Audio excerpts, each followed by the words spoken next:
Praise అలాడ్. దేవుని స్తోత్రం. మీ అందరికీ యేసు ప్రభు పేరట ప్రేమ వందనాలు చెల్లిస్తున్నాను. అందరూ బాగున్నారండి? ఈ వాక్యం ఉంటున్న ప్రతి కుటుంబానికి శుభములు చెబుచున్నాను.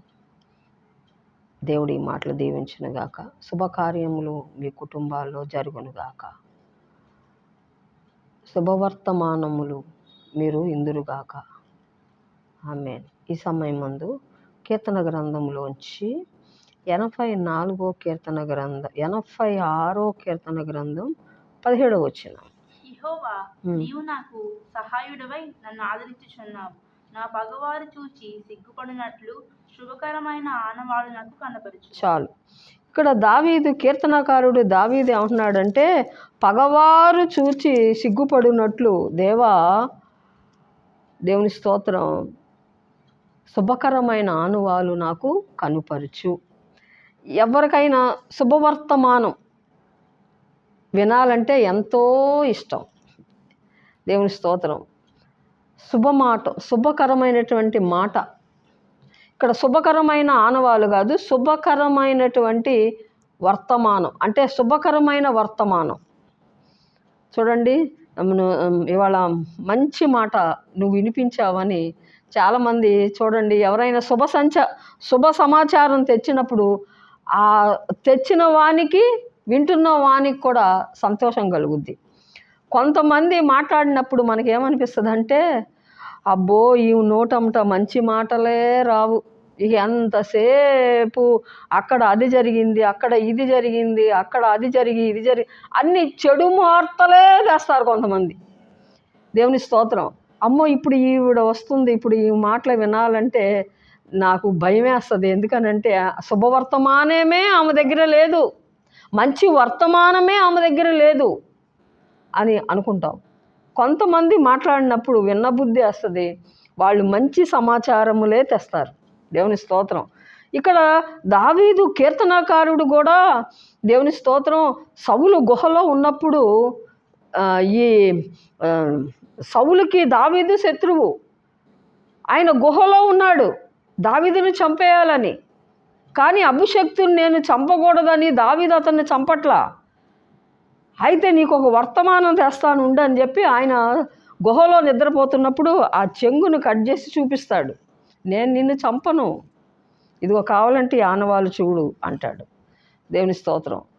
అలాగే ఇక్కడ మనం చూసేది శుభవర్తమానం. దేవుని స్తోత్రం. అందుకని కీర్తనకారుడు అన్నాడు, యెహోవా నీవు నాకు సహాయకుడివై ఉందుచుగు, నాకు సహాయకుడివై నన్ను ఆదరించుచున్నావు. నాకు సహాయం చేయడానికి నన్ను నువ్వేం చేస్తున్నావు? సహాయమునకు నువ్వు నన్ను ఏం చేస్తున్నావు? ఆదరించుచున్నావు. నా పగవారు చూచి చిక్కుపడినట్లు శుభకరమైన ఆనవాళ్ళు నాకు కనుపరచుము. శుభకరమైన వర్తమానం నాకు కనుపరచు. శుభవర్తమానం. అమ్మయ్య ఇవాళ మంచి మాట వినిపించావు, దేవుని స్తోత్రం అని మనం ఎంతో సంతోషిస్తాం. ఎవరితోన్నా మాట్లాడితే వినబుద్ధి వేస్తుంది. ఒక్కోసారి ఎవరన్నా మాట్లాడుతుంటే ఇంకొంచెం మాట్లాడితే బాగుండు అనిపిస్తుంది. ఇక్కడ ఆదికాండము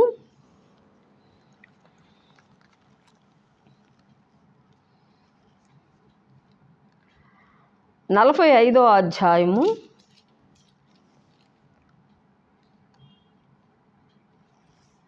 27వ వచనం. అప్పుడు వారు యోసేపు తమతో చెప్పిన మాటలన్నిటినీ అతనితో చెప్పిరి. అతడు తన్ను ఎక్కించుకొని పోవుటకు యోసేపు పంపిన బండ్లు చూచినప్పుడు వారి తండ్రి అయిన యాకోబు ప్రాణము తెప్పరిల్లెను. అప్పుడు ఇశ్రాయేలు ఇంతే చాలును, నా కుమారుడైన యోసేపు ఇంకా బతికి ఉన్నాడు, నేను చావక మునుపు వెళ్ళి అతన్ని చూసేదనని చెప్పాను. చూడండి, యాకోబు, దేవుని స్తోత్రం, అతను ప్రేమించినటువంటి యోసేపు బతికి ఉన్నాడని ఆ మాట మంచి వర్తమానం, శుభకరమైనటువంటి వర్తమానం అతను వినినప్పుడంట అతని ప్రాణం తెప్పరిల్లిందంట. ఆమేన్. చూడండి, మంచి వర్తమానం విన్నప్పుడు నిజంగా మన ప్రాణం తెప్పరిల్లుద్ది. దేవుని స్తోత్రం. మా బంధువులు ఒకళ్ళు, మాకు తెలిసినటువంటి ఒక కుటుంబంలో కుమారుడు, చిన్న కుమారుడు 5 సంవత్సరాలు ఇంకా 7-8 సంవత్సరాలప్పుడు ఆ బాబు తప్పిపోయాడు. దేవుని స్తోత్రం. ఆ తల్లి తండ్రి ఎంత వేదన పడ్డారో నాకు తెలిసి 10 సంవత్సరాల తర్వాత ఆ బాబు మళ్ళీ దొరికాడండి. అప్పుడు ఆ తల్లిదండ్రులు ఎంత సంతోషిస్తారండి. అలాగే యోసేపు బతికి ఉన్నాడని యాకోబు తెలిసినప్పుడు అతని ప్రాణం తెప్పరిల్లిందంట. దేవుని స్తోత్రం. శుభవర్తమానం విన్నప్పుడు ఆ యాకోబు ప్రాణం తెప్పరిల్లిందంట. దేవుని స్తోత్రం. మన దేవుడు ఒక్కోసారి ఒక్కొక్క మంచి మాట మనం విన్నప్పుడు మన జీవితంలో మన ప్రాణాలు కూడా తెప్పరిల్లుతాయి. దేవుని స్తోత్రం. మన గుండెలో ఉన్నటువంటి బరువు దిగిపోయినట్టు ఉంటుందండి. దేవుని స్తోత్రం. స్తుతులు వందనాలు చెల్లిస్తున్నాను. సొంత గృహం లేదనుకోండి, దేవుడు సొంత గృహం ఇస్తే అప్పుడు మన ప్రాణం తెప్పరిల్లుతుంది. మన హృదయం ఉల్లసిస్తుంది. దేవుడు మన హృదయాలను అలాగా ఉల్లసింపచేయునుగాక. మన అప్పులన్నీ తీరిపోయినాయి. అదొక శుభవర్తమానం. మన ప్రాణం తెప్పరిల్లుతుంది. అమ్మయ్య, మన బరువు తీరిపోయింది. మన పిల్లలకి వివాహం చేసినప్పుడు మన బరువు బాధ్యతలు తీరిపోతాయి. మన ప్రాణం తెప్పరిల్లుతాయి. ఏ విషయం అయితే మనం భారం కలిగి ఉంటామో ఆ విషయంలో దేవుడు మనకి విడుదల ఇచ్చినప్పుడు మనకు కూడా అది ఒక శుభవర్తమానముగా మారి మన గుండెలో ఉన్న భారాలు తీసేసినట్టు ఉంటుంది. అస్వస్థతలోంచి దేవుడు మనల్ని స్వస్థపరిచినప్పుడు కూడా మనం ఎంతో ఎంతో ఎంతో మన ప్రాణం తెప్పరిల్లుతుంది. దేవుని స్తోత్రం. తెప్పరిల్లుతుంది. ఇక్కడ నాకు తెలిసినటువంటి, మేము సేవ పెట్టినప్పుడు కొత్తల్లో ఒక వ్యక్తి, ఒక అతను వచ్చాడు. అతను అకౌంట్స్ పని చేసేవాడు ఆయన. దేవుని స్తోత్రం. అయితే ఫస్ట్ చిన్న జాబు 2,000 3,000 అలా వచ్చాయి. ఆయన ఒకళ్ళ దగ్గర పని చేస్తున్నప్పుడు ఆ ఉద్యోగం వద్దని అన్నారు. దేవుని స్తోత్రం. చాలా ఆ టైంలో ప్రభు దగ్గరికి వచ్చాడు ఆయన. అయితే మేము చెప్తున్న మాటలని బలపడి ఆయన ప్రభు దగ్గరికి అలాగ వస్తుండగా అండి, మేము సేవ పెడుతున్న కొత్తలో ఒక 2-3 నెలల తర్వాత దేవుడు వారి కుటుంబంలో అద్భుత కార్యం చేశాడు. ఏం చేశాడంటే, పోయినటువంటి ఉద్యోగం దేవుడు ఆ వ్యక్తికి ఇచ్చాడు. అప్పుడు పోయినటువంటి ఉద్యోగాలు అంటే ఆయన అకౌంట్లు రాయటం కదా, ఆ షాపుకి వెళ్ళి అకౌంట్ రాయాలి. దేవుని స్తోత్రం. మంచి మంచి కంపెనీల్లో ఆయన అకౌంట్స్ అన్నీ కూడా, ఆ ఉద్యోగం పోయిందండి. ఆయన చాలా నీరసపడిపోయాడు. ఆ సమయంలోనే ప్రభు దగ్గరికి వచ్చాడు. 1 నెల 2 నెలలు అయిన తర్వాత పోయినటువంటి ఉద్యోగం మళ్ళీ వచ్చింది. దేవుని స్తోత్రం.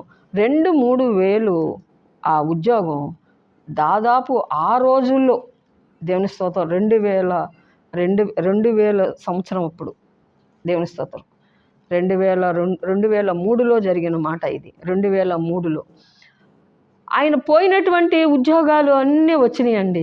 2-3 వేల ఉద్యోగంలో ఇప్పుడు 20,000 దాకా ఆ టైంలో తీసుకున్నాడు. ఆ టైంలో ఆ రోజు 2005 సంవత్సరంలో 2005లో 2,000-3,000తో ఉన్నటువంటి ఆ ఉద్యోగం ఆ రోజుల్లోనే 20,000 దాకా వచ్చేది. దేవుని స్తోత్రం. అప్పుడు అతని ప్రాణం తెప్పరిల్లింది. దేవుని స్తోత్రం. ఒక్కోసారి మన ప్రాణాలు, దేవుని స్తోత్రం, మన శాలరీ హైట్ చేసి మన ప్రాణాన్ని దేవుడు తెప్పరిల్ల చేస్తాడు. ఎప్పుడూ ఒకేలాగా ఉంచడండి దేవుడు. హల్లెలూయా. మనకి సహాయం చేసే దేవుడు. మనకున్నటువంటి సమస్యలకు మంచి వర్తమానం ఇచ్చి మన ప్రాణాలను దేవుడు తెప్పరిల్లా చేస్తాడు. ఆమేన్. మీరు వాక్యం వింటున్నటువంటి నా సహోదరి, నా సహోదరుడా, మీరు ఏ ఆయాసకరంగా, దేవుని స్తోత్రం, మీ ప్రాణాలు ఏ విషయాల్లో ఆయాసకరంగా ఉన్నాయో ఈ వాక్యం ఉంటున్నటువంటి ప్రతి ఒక్కరి హృదయాలను దేవుడు తెప్పరిల్లా చేయునుగాక. ఆమేన్. మీ ప్రాణాలను దేవుడు తెప్పరిల్లా చేసి, దేవుని స్తోత్రం, శుభవర్తమానం లేకపోతే శుభకార్యములు, శుభవర్తమానం మీ కుటుంబాల్లో ఇందురుగాక. దేవుడు ఈ మాటలు దీవించునుగాక. ప్రార్థన చేసుకుందాం. పరిశుద్ధుడా యేసుని అపరంజ పాదములు కొందరాలు చెల్లిస్తున్నాం.